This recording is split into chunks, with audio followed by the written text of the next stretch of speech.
MotorWeek is made possible by TireRack.com, RockAuto.com, State Farm, and WeatherTech. Picture this, 80,000 like-minded people, 2,500 participating cars, and over 50 legendary drivers, meeting in one place.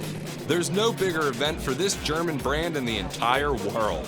Welcome to Porsche Rennsport Reunion VI at California's Laguna Seca Raceway. But it's not about the amount of people, it's about the quality, everything that is about Porsche in regards to racing, in regards to our racing legends, in regards to all these enthusiasts for the brand. 4 days of Porsche's CEO walking the paddock. Former and current engineers, designers, drivers, and both recent creations to vintage.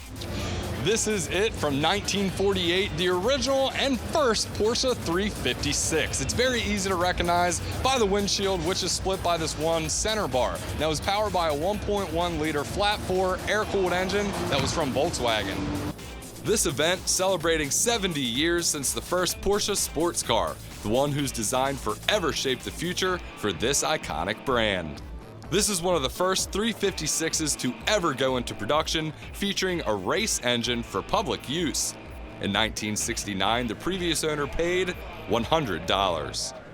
When I found them, I paid $21,500 for it, which was pretty high for a rusty vehicle, but I've been looking for one. And in today's market, the car up there sold for $1.1 million last year, and this one's estimated by Porsche to be worth $1.4 million.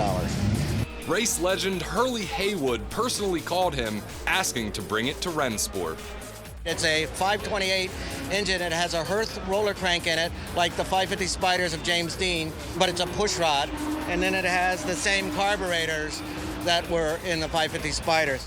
The 356s shelled out around 50 horsepower. This one, 75. It was a rocket ship. And people ask me today, what is the drive like? And I say, kind of like a Porsche while sitting in a lazy boy rocker. The successor to the 356 for model year 1965, the super iconic 911, this time with a flat 6 2-liter in the rear. Definitely safe to say that this car had a lot to do with the 30,000 wins in Porsche's motorsports history. When we develop a new 911, we will never do a revolution in design. It will always be an evolution.